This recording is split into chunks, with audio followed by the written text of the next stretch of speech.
Okay, thank you all for coming this morning. As you may know, this year marks the 40th anniversary of the start of the National Reconnaissance Office. So we felt it was a good time to take a look at a little history of the NRO. And to help us with that today is Mr. Cargill Hall, who's the NRO historian. Mr. Hall, please. Thank you, Mike. And welcome to NRO History 101, I guess you might say. My assistant will be operating the PowerPoint, and for your edification, will cause spacecraft to appear and move about in outer space. Today, I'll be covering 4 points: the origins of the NRO, why are we celebrating the 40th anniversary when the NRO as a named organization appeared in 1961, agents of change in the NRO's evolution.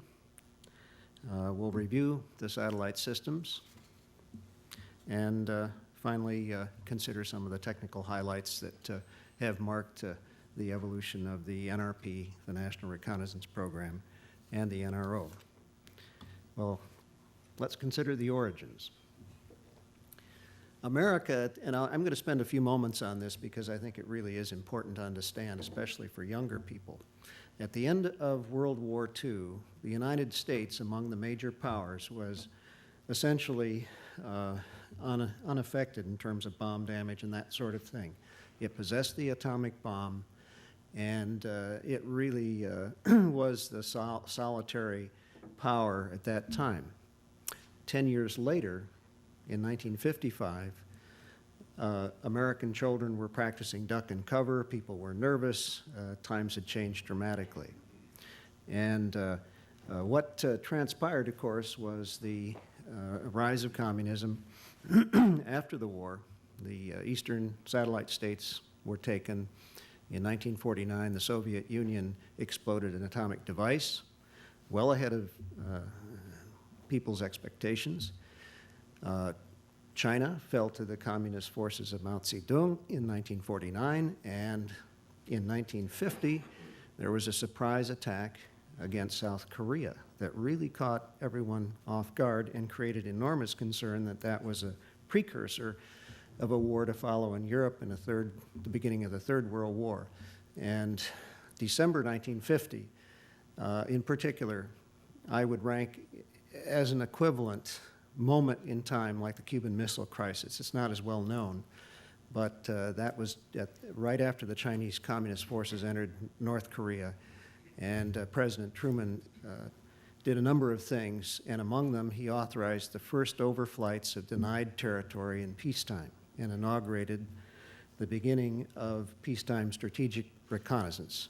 And the concern then, as it was through say the next 10 years roughly, was a concern for atomic surprise attack. All of these people had been leaders in World War II, and all of them had Pearl Harbor seared into their psyches in ways that it's hard for us today to understand. But President Eisenhower, who succeeded Truman in 1953, determined it wouldn't occur on his watch, and he is the one who made the policy for peacetime strategic reconnaissance. That's the overflight of denied territory outside of war, a national policy, and he authorized all of the overhead systems to do it that we have today in various variants. The first, the U-2 soldiers on, the SR-71, which he also authorized, A-12/SR-71 in '59, of course, is no longer in the inventory, and all of the early satellite programs, the Navy SIGINT satellite program, GRAB, in 1959. The year before that, he authorized the Corona satellite program in 1958, which was drawn from an Air Force reconnaissance satellite program that then underway. So by the end of the decade, by the end of the 1950s, there were 3 satellite programs, 2 of them covert, with the Air Force program operating essentially in the open. Our access to information on the Soviet Union provided by the U-2 ended abruptly, 1st of May, 1960, when the U-2, piloted by Francis Gary Powers, was shot down deep inside Russia. This rang a curtain down. The issue at that moment was we'd already resolved the bomber gap. There wasn't any. But the missile gap at that time really was fueling American political debate. Eisenhower was satisfied that there was not a missile gap based on what the U-2 had not seen. But of course, it had only covered a small portion of the Soviet Union, but those portions that we were most concerned of, and as a matter of fact, Powers' flight was directed to overfly Plesetsk, which was known to be a building at that time, which was a missile base. In its aftermath, in the 1960s, and here we move to the agents of change, the forces and conditions that have shaped the NRO in its history, Eisenhower ordered an evaluation of the Air Force satellite program, which was the only one not under civilian control. And by this time, he judged satellites and reconnaissance vehicles of any kind, satellites, aircraft, to be national assets.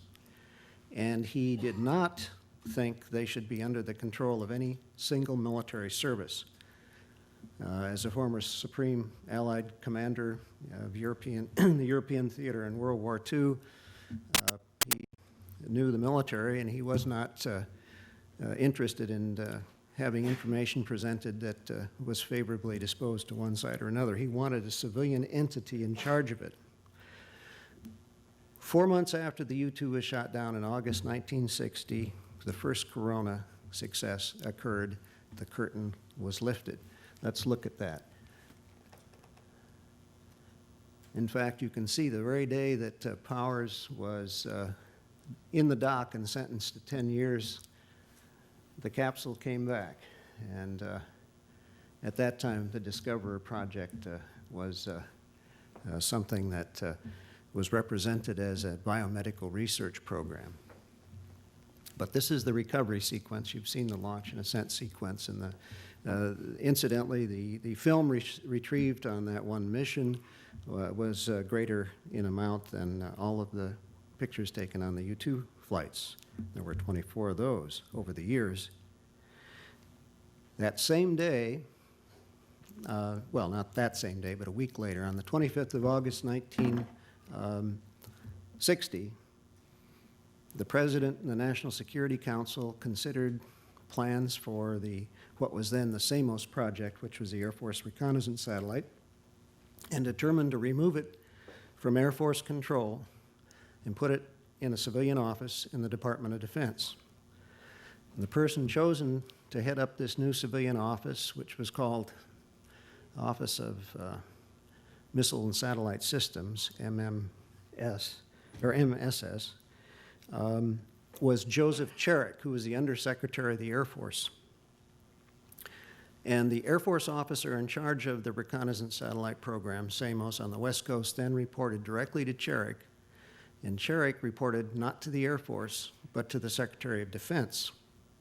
This did not please Air Force leaders, needless to say, because at that time, reconnaissance satellites was about 90% of the military space program. So they were left then with communication satellites and what was MIDAS, the early warning, and navigation, which the Navy controlled at that time. And so it was quite a blow for the Air Force. Now it happened in the transition in January when the Kennedy administration appeared that the new Secretary of Defense, Robert McNamara, had known Cherick at the Ford Motor Company, and he asked him to stay on in the new administration once he'd been briefed and learned about Corona, SAMOS, and the others. And by this time, plans for Gambit, the follow-on, were underway in the Air Force Project Office on the West Coast.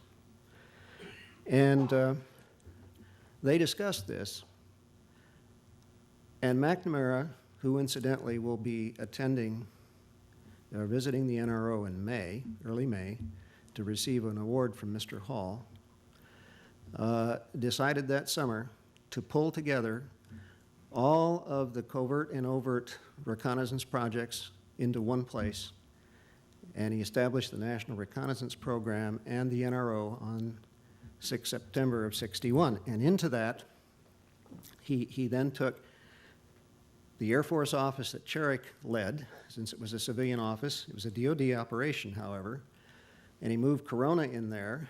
It took another, there was an agreement with the CIA to do this, and Bissell, Richard Bissell, who was in charge of Corona, and Cherrick, who was in charge of Samos, were co-directors of the NRO for the first year or so.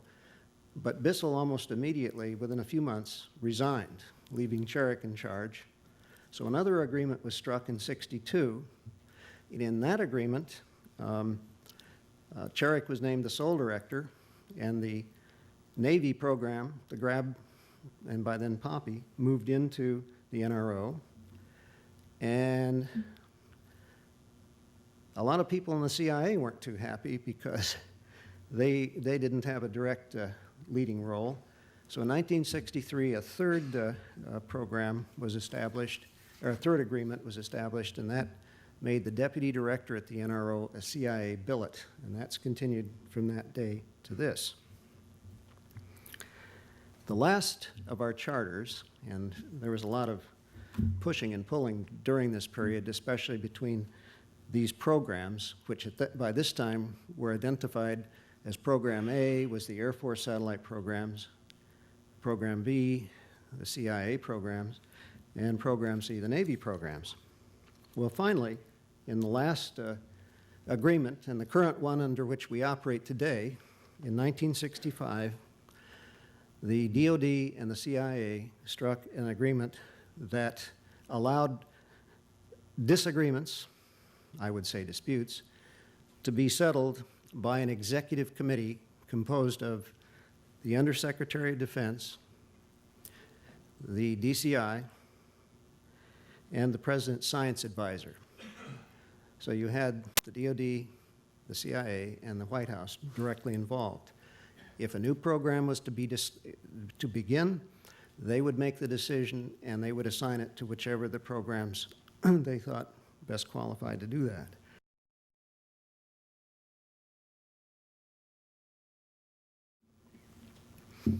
In this pioneering era, technology remained at a premium. New technology was coming along all the time. We went from, in the imaging, for example, from those small, compact, high acuity panoramic cameras with the rotating lenses that Corona used to the final design of the counter-rotating optical bar panoramic camera, which is sort of the end of that development in the hexagon program.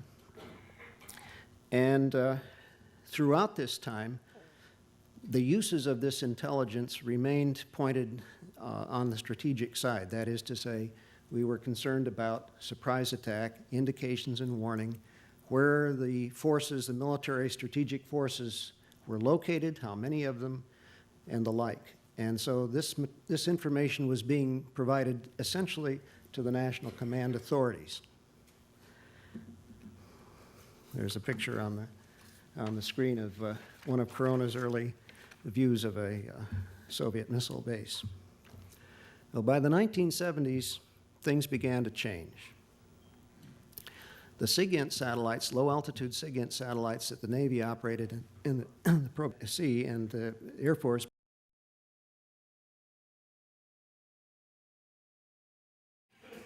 and that began, and the tactical exploitation of national capabilities as it's known today, which now includes both imaging and SIGINT, also began in a very rudimentary fashion in the 1970s.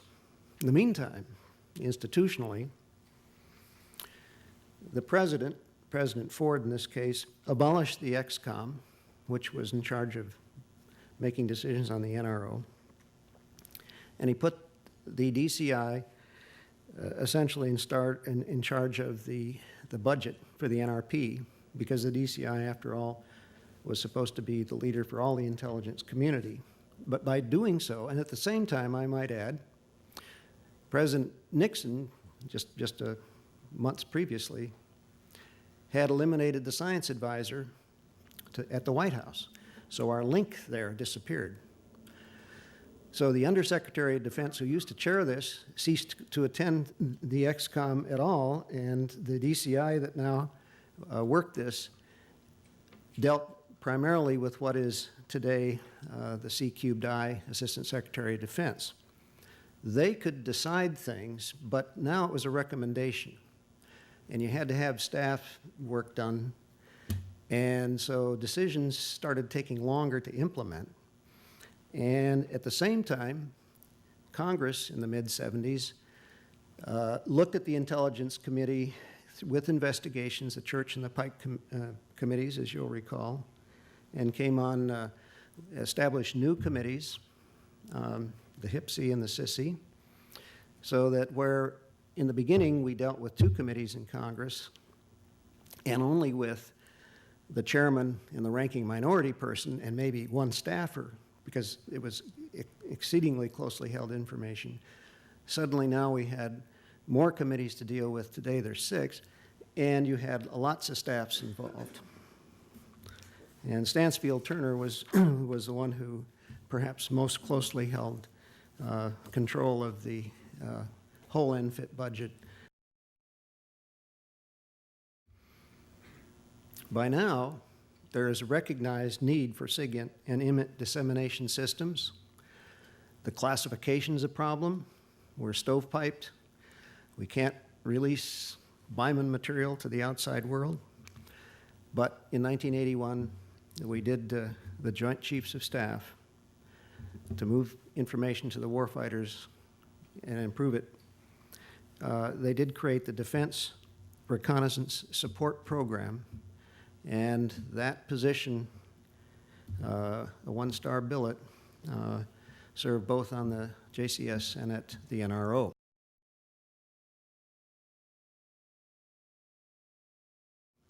First, the Gulf War in January and February. And while a lot of information that we had could get in theater, not all of it, especially the imagery, could go much beyond command headquarters at CENTCOM. And as a result, people began to look at an architecture that had been structured to provide information for national command authorities, the strategic reconnaissance. And within a year, OSO was created. Oh, thank you. And events began to really change, and emphasis and focus began to move much more towards support of the warfighter, with a corresponding decrease, because you got fixed assets, a fixed number, decrease in the strategic reconnaissance.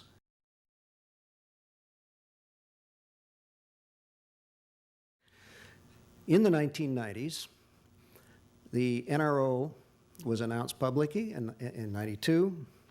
In 96, we moved into this facility, which of course caught some congressional attention, and at about the same time, we had the famous forward funding situation that turned out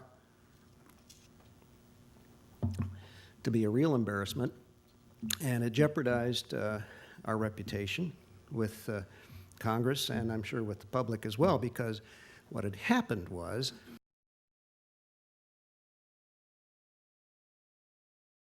had provided the funds to the different programs in years before, and they had obligated the funds and rolled them over to another fiscal year, which you can do, but they hadn't told the folks in the Pentagon suite, which was then headquarters, how much there were, and nobody was quite sure, and so the director at the time would tell Congress, well, there's $300 million, and a week later it was $1 billion, and it ended up to be over $3 billion, and the committees took a lot of that money away.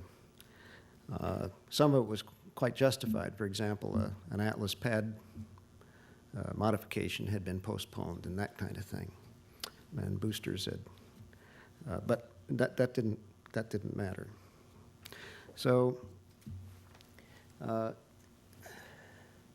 by this time, the programs or the oversight in Congress really was becoming almost adversarial. As Mr. Hall will say, you'd appear before them and say, well, how much money are you going to give up, rather than what do you need to operate? So it was a chaotic period there for a time. I would say he's been very effective in overcoming this, and I would also say that this year perhaps marks a turning point in terms of that kind of confrontational activity. I think we're supported a little better at this point. NEMA was created in November of '95. Meantime, tactical support for military and national missions were clearly ascended, and we clearly had new customers to serve.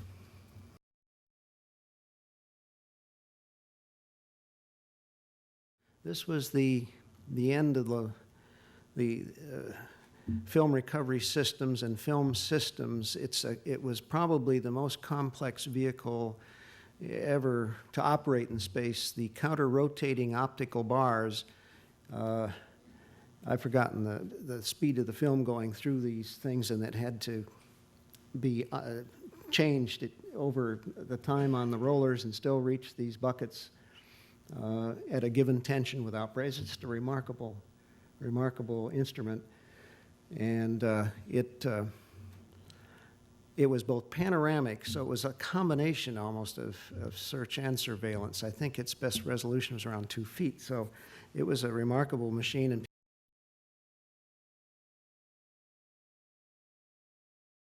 but they were able to align the axis perpendicular to the Earth, and they could take pictures every time the little machine rotated. And the Weather Service took one look at that and said, that's what we want for our low-altitude weather satellite. So they went to NASA and told Mr. Webb that they weren't interested in his stuff with all the bells and whistles. And from that time to this, the two weather satellites have used the same bus. It used to be RCA generated. I don't know who owns it now, with slightly different instruments. And recently, the NRO component, which was known as DMSP, the Defense Meteorological Satellite Program, it has been combined with the civil system, and it's now called NOESS, NOAS, and don't ask me to define that term at the moment. But it's a fascinating kind of sidebar to this whole thing. And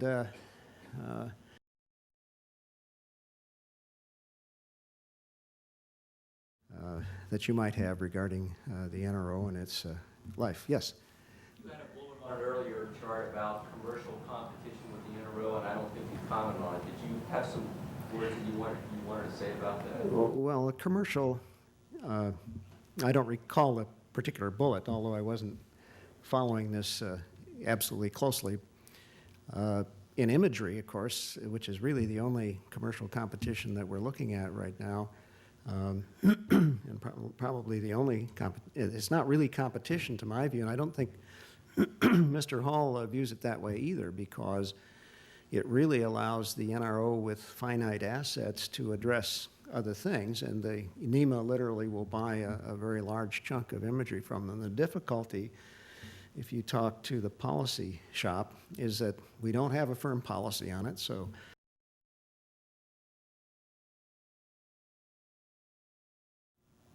yes, sir. You mentioned the three initial reconnaissance space programs, Corona and Grab, and then there was a third one. Samos was the third one. What was Samos's mission? Okay, that's a good point. I glossed over that rather quickly. RAND Corporation had come up with an idea for a reconnaissance satellite for the Air Force. And in 1954-55, they adopted it, and the production of ballistic missiles made it possible.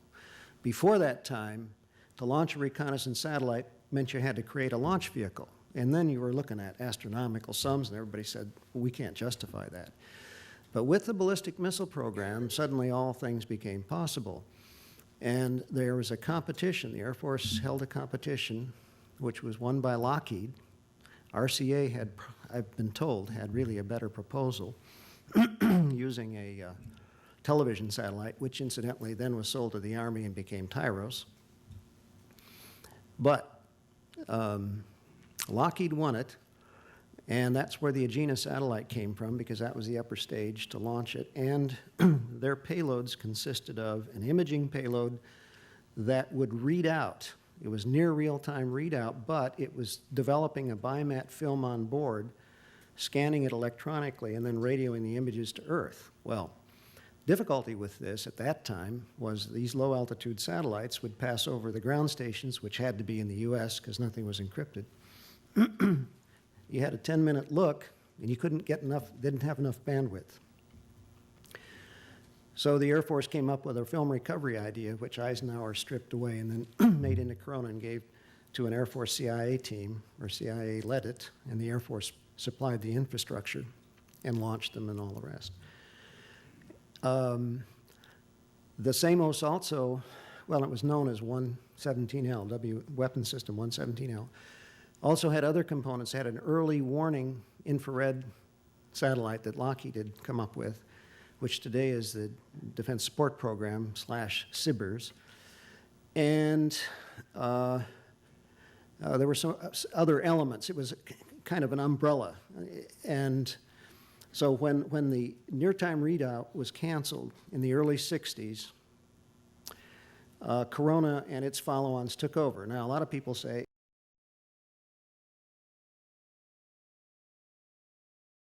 film readout gambit, using the basic thing. Now they had the technology. They could have done it more quickly. I think clearly electro-optical imaging was the way to go, but Nixon had said, well, I want it by 1974. Well, the only way you could do it was to go with this system. And for your information, that system worked because a modified SAMOS payload was put on board Lunar Orbiter, and it mapped the moon. It's an analog system, and you can still look it up. Nobody knows this. It carried both a close-up and a search-type lenses. And I was talking to a chap at RAND, and they couldn't read them anymore because they didn't have the equipment to look at those old tapes. You see they're all barred, you know, like a wire photo almost. And so they had to go to the Smithsonian or somewhere, get equipment to work with it. But that's a SAMOS payload. So if people say, well, it never worked, well, it did work. But it was just ahead of its time. And by the time we wanted to look at these things, electro-optical imaging became the way to go. And as I say, I think it was the right choice. Okay?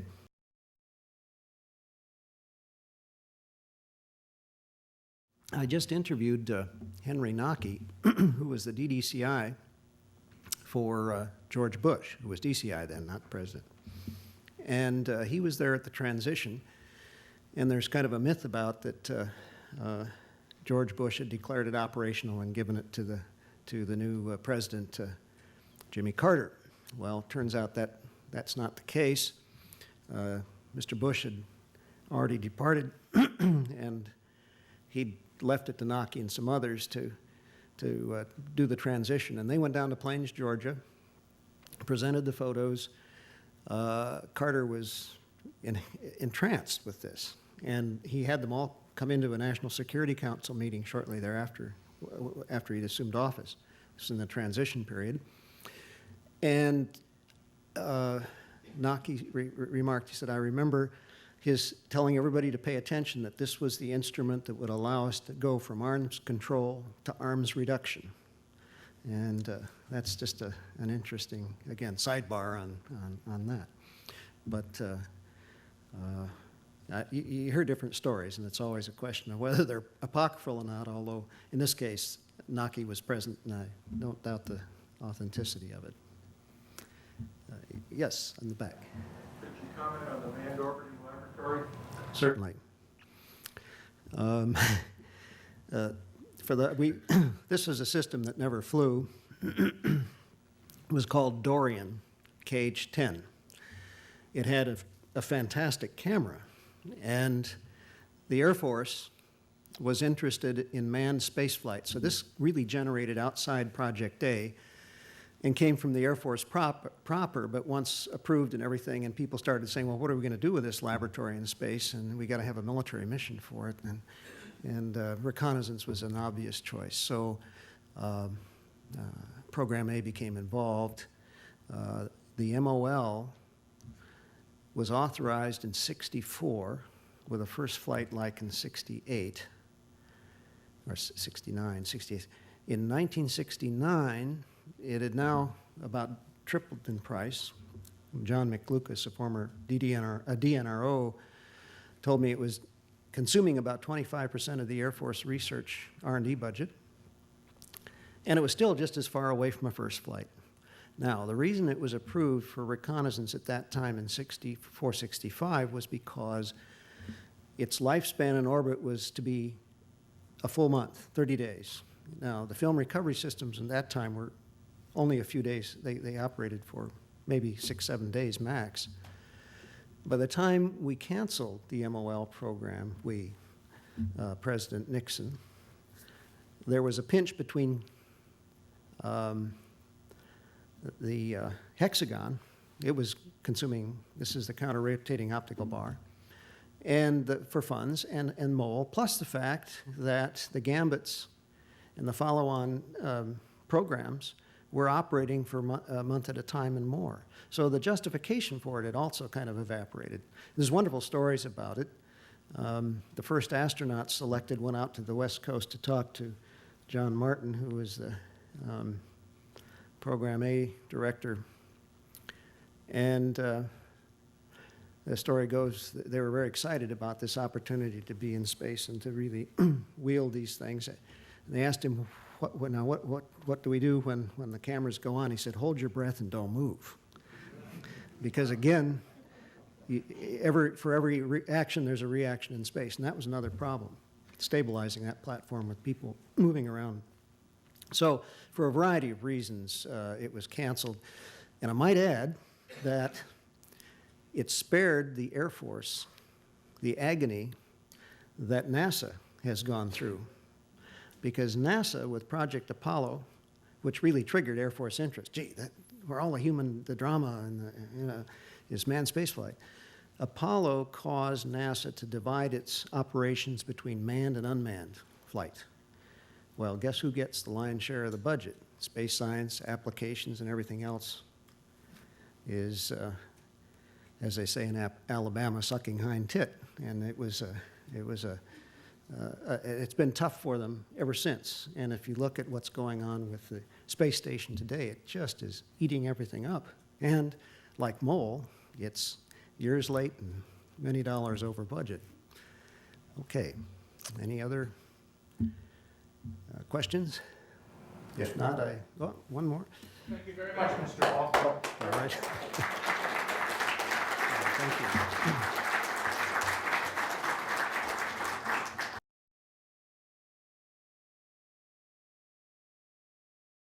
Thank you, and have a nice weekend, and thank you, Mr. Hall.